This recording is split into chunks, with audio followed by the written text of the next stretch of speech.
Welcome, everybody, to a special post-game edition of All In with Art Stapleton, the New York Giants podcast brought to you by NorthJersey.com and The Record.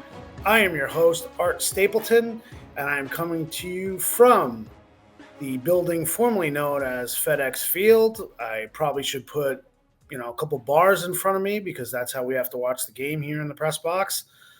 But anyway, it is yet another deflating, emotional, angry. I'm not sure what word wouldn't describe this performance for the New York Giants down here. They now are 0-2 for the first time since Joe Shane and Brian Dable took over. 21-18, a walk-off field goal by Austin Seibert, who signed with the Commanders on Tuesday. And it's really a cruel twist of fate there, and we'll get into it a little bit. I was at Malik Neighbors' locker. You'll see video from Malik talk about a game number 2 for him. First career touchdown, first career 100-yard game, and he just could not forgive himself for dropping a fourth down pass that would have given the Giants a first down right around the 2-minute warning in the fourth quarter. I'm not sure what happens in that situation of a tie game, but the Giants sure would have loved the opportunity to be able to get down there. So the headline for this show is Kick in the Head. And anyone watching this show or listening to this show understands what that means.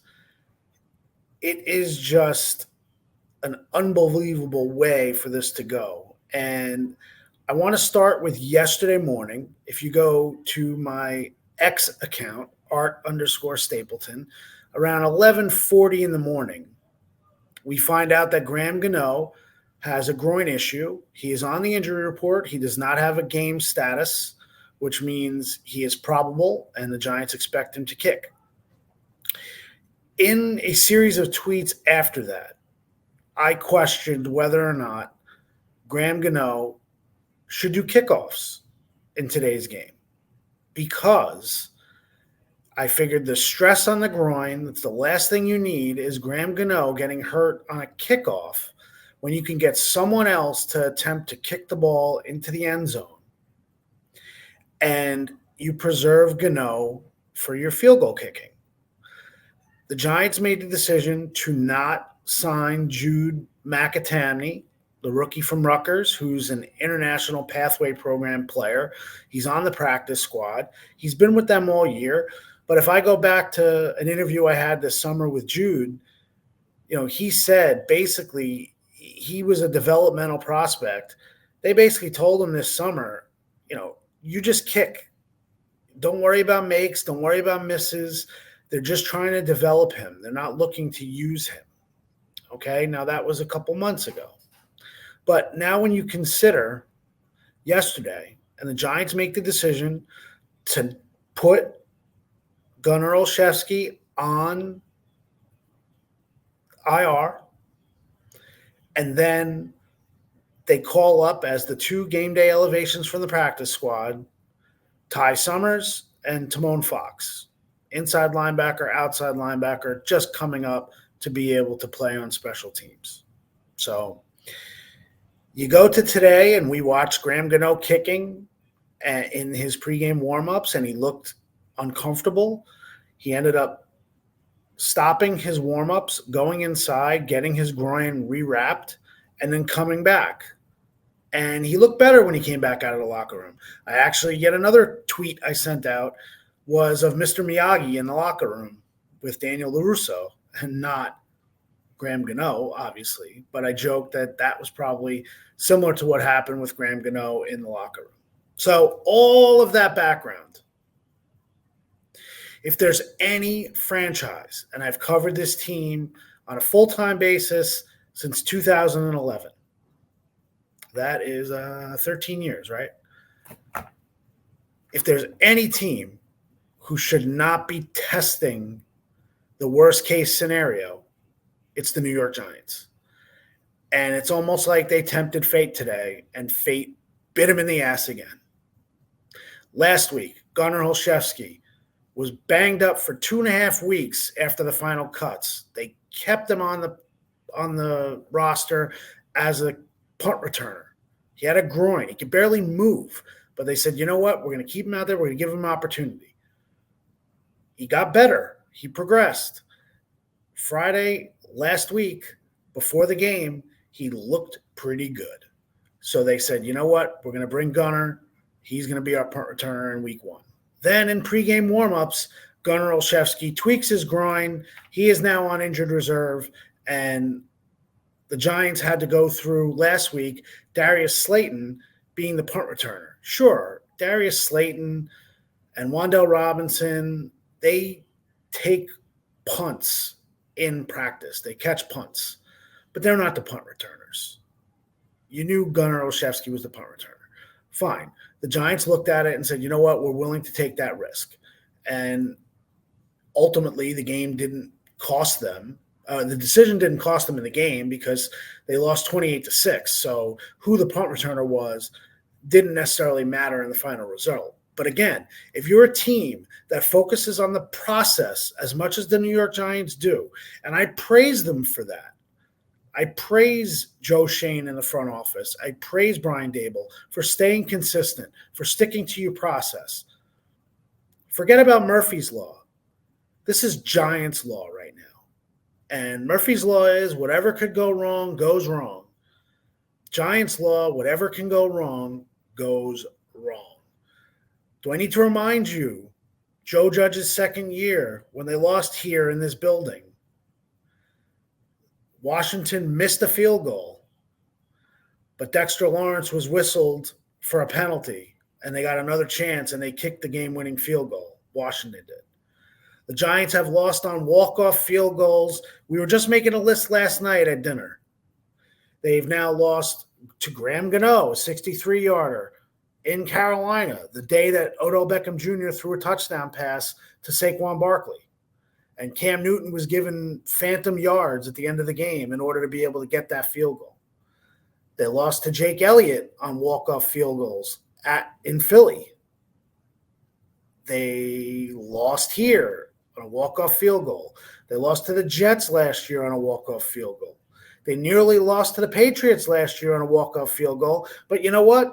It's kind of a twist of fate in Murphy's Law that the Giants win that game, and it ultimately cost them a chance at Drake May because now the Patriots have the tiebreaker over the Giants. So I understand after the game here, and we'll get into the Malik Neighbors performance, the drop, everything else. But after the game, both Brian Daboll and Graham Gano kind of lamented bad luck. Yeah, the hamstring was bad luck on the opening kickoff. Look, as Brian Daboll said, I am not a doctor. But Graham Gano, this isn't the first time Graham Gano was hurt chasing down a kickoff. Try to make a tackle. I believe it was against Washington at MetLife Stadium, and I think he got a concussion, if I'm not mistaken. So, like I told you at the beginning of the show, I wrote about it yesterday. You have to have somebody else handle kickoffs. When this dynamic kickoff rule went into effect back in the spring, back at the owners' meetings, there was a talk of having non-kickers do the kickoffs, handle the kickoffs. Why? Because the kicker is the last line of defense. Everybody is moving forward. And in the dynamic kickoff, if they break contain, if the returner breaks contain, the kicker is going to be in a very bad spot. And that's exactly what happened on the opening kickoff today. I can't tell you that Graham Gano hurt his hamstring because he was favoring his groin. Is there a chance? I would think there's a likelihood that somehow one soft tissue injury can affect another. But that's not even the point. The point is that you have a kicker that you need to preserve. And for the benefit of getting Timon Fox and Ty Summers up on special teams. Now I know they were on kickoffs and they were there and they were participating, and that's great. And if one of the two didn't come up, and that would have been Fox, and you put someone else out there of importance, and that player would have gotten hurt, then you would have come to me and said, well, Art, you wanted that guy out there, and now that guy gets hurt. Sure. Kyler Newman, the starting safety who played every snap, I believe every snap again today, played every snap last week, he's on the kickoff team. So you're obviously willing to roll the dice on that. The Giants also rolled the dice with Adoree Jackson 2 years ago at cornerback. He was their number one corner. This was before Tay Banks joined the team last year. And Adoree got hurt on a punt return. We remember. And he was out for several weeks. Didn't come back until the playoffs. So, again, you could lament bad luck. And maybe it is bad luck. You never know if a guy would have gotten hurt. You can't predict that. Understood. Can't predict it. But the one thing Jude McAtamney can do, and he was the kickoff specialist for Rutgers last year, he can do kickoffs. So why not bring him up to do the kickoffs? And if you don't want to bring him up to do the kickoffs, then spend 3 hours yesterday morning with Jamie Gillen working on kickoffs. But they didn't do it because they just figured, you know what? It's worth the risk. Well, it's not worth the risk because now you've lost your 0-2, and now you've got all of this simmering again around this team. And again, I don't know. It's not about pointing fingers. I first guessed this yesterday, and I have proof. And I just don't know how many times this organization across the board is going to be willing to take chances the way they did. This wasn't a heavy lift. You could have worked your special teams without Timon Fox up.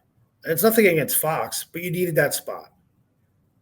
You also went with 52 guys on the active roster. Again, it's a little bit of penny pinching in terms of the salary cap, but it's also, you know what, if you bring an extra guy up on the active roster, that guy's going to be inactive anyway. So why are we bringing him up? Understood. But again, the Giants didn't lose this game solely because of Graham Gano getting hurt and the decision that they made. But before we get to Malik Neighbors' video, and then I'll talk about Malik and where the Giants go from here after that. The Giants didn't give up a touchdown today. Yes, they didn't get a stop. They gave up points on every one of their 7 defensive series today. But it's 21 points, 7 field goals. You need to win in this league when you give up 7 field goals. I understand the rush defense was a mess. Every time the Giants tried stealing reps for Dexter Lawrence for rest on the sideline, Washington gashed them up the middle. And you come back to the offense. The Giants didn't give up a touchdown today, and they scored 3 touchdowns themselves. Devin Singletary, Malik Neighbors, Wan'Dale Robinson, and they lost the game. It's really hard to fathom. But I mentioned Malik Neighbors, a career day with a heartbreaking ending for him. Let's get to him at his locker. Listen to him. Thanks to our producer, Paul Wood, for putting the video together that I took in the locker room. And then we'll come back on the other side, talk about Malik a little bit, and then where the Giants go from here. I mean, there's really not no up and down. It's really just, I don't know. It's really just going back in my head and seeing how could I have done it different, what mistakes I made, and hoping to get it back. But I know I can't get that play back. Just got to move on. Is that a play you think you should make every time, the last one? I mean, obviously. They're high on me. They passing me the ball. They know I can make plays. I'm sure, out of 1,000 times they're gonna continue to call that play and go at me on fourth down again. So obviously I want to make that play. Have you ever been? I'm disappointed. I mean, no matter how good of a game you can play, that last play came down to me. I'm hurt that I let those veterans down. I mean, they know what kind of player I am. Dex, Burns, Isaiah, I know what kind of confidence they got in me. So just letting those guys down, I don't want to never let my team down. That's the main motto that's in my head is don't let my team down. I let my team down. How do you, in the past, when you've had a play that you just can't get over right away, how do you move past it? I mean, you don't. You play the game and then you just forget about it. I mean, this whole week I'm gonna think about it until I play the next game, and then it goes in the past. But until then, I'm gonna continue to think about it. So that's Malik Neighbors, and you heard me ask one of the questions: how do you move past this? And essentially, he said, you don't. You don't move past it. He's the kind of guy. He's the kind of player. You don't become the kind of player that Malik Neighbors is, where you just shrug it off and move on. At some point this week, he'll move on to the next play. 18 targets, 10 catches, the total yardage I had here, and now I got to look it up because I didn't write it down for myself. He was 10 catches for 127 yards, the touchdown, and look, Neighbors was everywhere. He showed his awareness a couple times, getting tons of yards after catch. When he realized that Commanders were giving him a cushion, then come charging up, he'd spin to the outside, making plays.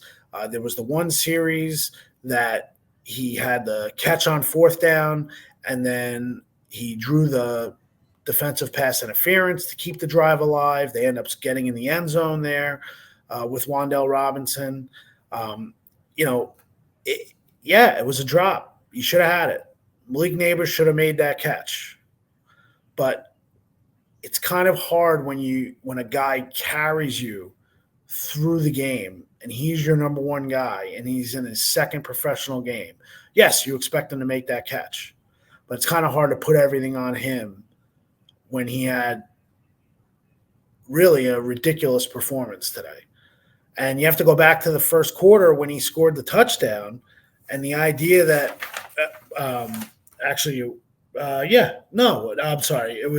he scored the touchdown in the second quarter, but Singletary's touchdown came on the same drive that Malik Neighbors had that long catch, and he gets buzzed from up top and has to go into the blue tent to get checked for a concussion. And, that's the first time it happens in your career. You're kind of like, what's going on? He said afterwards, I didn't know what was going on. The referee's telling me I got to go off. I didn't want to go off. You're a rookie. It's now a rule in the NFL, but that's the first time it's happening to you. The emotions are so high. You're driving. You're inside the 15, and now all of a sudden you have to come off, go in the blue tent. The emotions there are pretty crazy. But look, it's hard to pinpoint and say Neighbors cost them a game with that fourth down catch. I mean, who knows how this game plays out if they just have a field goal kicker. Now, I understand the math. It's very funny. It's funny math right now because you can't just solely say, well, if Graham Gano was on the field, they would have kicked 2 extra points and they would have kicked a field goal at one point and they still only would have had 20 points. But you can't play it that way because Brian Dable admitted in the interview on Fox in between the first and second quarters that they were going to have to compensate. They were going to have to play things differently. And they clearly did not trust Jamie Gillen down the stretch to kick a field goal from 39 or 40 yards. He hooked the one PAT. So they went for 2 and they didn't get it. They probably should have gotten the 2. They had some good plays. They had good opportunities. One to Slayton they thought they had. So it's just a disaster. It really is. You're 0-2 and you're going to be criticized for a play that should be bad luck, but they should have covered themselves. And I know it's not the same, but there's a reason why you have car insurance and life insurance, and a reason why you carry 3 quarterbacks on your 53-man roster, because you saw what happened to you last year. You saw what happened league-wide, that there were many a circumstance where teams had to play 3 quarterbacks. You had to go to an undrafted rookie that had never played with the first-team offense until the first 2 quarterbacks were hurt. You're supposed to learn from these lessons, and I get it. I'm afraid of my own shadow sometimes. I overanalyze things. What if I don't do this? What if I don't do that? But this is what the Giants, when they have their meetings, someone had to say, what if what happened to Graham last year happens this year? It's at that point, it's not a medical call. It's really a luck call. And if I'm looking at it and I'm the Giants, you can't afford to leave yourselves short at that position, because when your kicker gets hurt, you have no chance. You really have no chance. You're going to have to luck out. And we all know by watching the Giants, and they know it too because they've suffered it. Look, first day of training camp, Jermaine Illuminor, the one guy who was going to solidify their offensive line, Evan Neal was on PUP, and Jermaine Illuminor gets hurt because he runs into Dexter Lawrence, or Dexter Lawrence runs into him, and he's down in a heap holding his ribs. That's the Giants' luck. Murphy's Law, Giants' Law, that's Giants' luck. And then you got to punch your way out of it, and you got to protect yourself. And they didn't protect themselves today. Now, is that the only reason they lost the game? No, absolutely not. They have plenty that they need to clean up. But when you lose a game in your division against a team that's in your weight class, that should be an even fight, and then you have plays like the Drew Phillips penalty. That was not a penalty. It was ridiculous. But you can't even point to that penalty and say, we should have had it. Guess what? You had one last week too. The Adoree Jackson DPI was terrible. But it went against you, and you never made up for it. You never compensated. And I think that's what this team is right now. And I think that's where they're at. So it's hard to wrap your brain around how they didn't compensate for their kicker. And don't tell me you look at it and you go, I can't believe the kicker got hurt on the opening kickoff. You lost your all-pro left tackle for 8 games last year because he hurt his hamstring chasing a blocked field goal. I mean, what are we talking about here? The front office and the coaching staff are too good and too smart to take chances with those kind of plays, those kind of things, and then brush it off the bad luck. You can't tell me you plan for everything and you compensate for everything, and you have this guy and that guy, and we're going to have this guy, and we're going to play Greg Van Roten at center in the summer because if JMS gets hurt, we want Van Roten to become center, or we're going to move guys around, and we don't want to move Runyon, and we want to – you make calls like this all the time. Brian Dable and Joe Schoen, this is how they run their team. They think ahead. They're trying to be forward thinkers. Some of it is paralysis by analysis, and I admit that. Sometimes you just want to go out and play, but the margin for error for this team is still so thin that you can't do that. And they're going to be roasted. Fairly or unfairly, they're going to be roasted. The decision to not have someone who can kick today, to have a guy, and again, it didn't matter.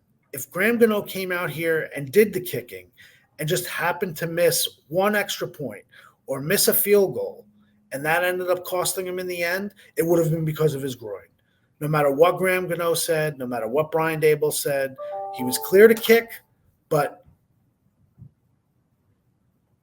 it doesn't matter. So that's where we're at. I feel like I need to do a good enough job to, after last week, with all of the crap that Daniel Jones took, played a solid game. Daniel Jones was solid today. Daniel Jones, he was 16 of 28, 178 yards, 2 touchdowns, no interceptions, quarterback rating of 100. He played a game that he could win. Was he perfect? No. Was every throw on the money? No. If Malik Neighbors secures that final catch and they go in and they score a touchdown, or they run the clock down and Washington has to take all their timeouts and then they have to drive the length of the field to get a field goal, maybe things are different. But they're not, and the Giants are 0-2. Now, week to week, I don't want to hear it about, the schedule is so tough coming up. You got to go to Cleveland. They have their own quarterback issues. They have their offensive line issues. You know what? You don't know what's going to happen next week. But this game is just one of those, it's a microcosm of what's happening. Now, all bets are off. Brian Dable was asked about, for the first time, his job security in the post-game press conference. He clearly did not appreciate the question, glared at the reporter for a while, and you can fall on with either side where that question should have come from. But point being, they're going to come now. The questions are going to come. The questions came for the quarterback last week. The questions are going to come for the head coach and the general manager now. They're 0-2 with no sign of this turning around right now. If they came out of here with a win and they were 1-1, they can survive through Seattle. Now, it's going to be a week-to-week, the bottom's falling out. Is this team done for the season? That's the way it's going to be. So, appreciate you listening. Appreciate you watching our post-game podcast today. Wanted to just mention, I apologize for not having a podcast going into the game. Travel was a little crazy yesterday. We had internet issues. So I was planning on doing something. Myself and Paul Wood were trying to get something up. It just didn't work out. So we figured let's just do a post-game tomorrow and then explain to you why we didn't have a pre-game pod. But we will have more this week, obviously. And the Giants are now 0-2, going to Cleveland next week. We'll be there, and we'll capture everything for you. So for Paul Wood, I'm Art Stapleton. Make sure you check all of my coverage out on NorthJersey.com and across the USA Today network. We appreciate you being all in. We hope you're still all in, because we're as all in as we can be at this point. Final score, 21-18, the Washington Commanders. Second time since 2021 that the Giants have left here on a walk-off loss or a field goal. It's not good. Not good. So we'll reload, reset. As Malik Neighbors said, once you get over it this week, you put your energy into the next game. So that's what we'll end up doing too. Thanks for watching. Thanks for listening. Everybody have a safe rest of the Sunday, and we will talk to you this week from East Rutherford.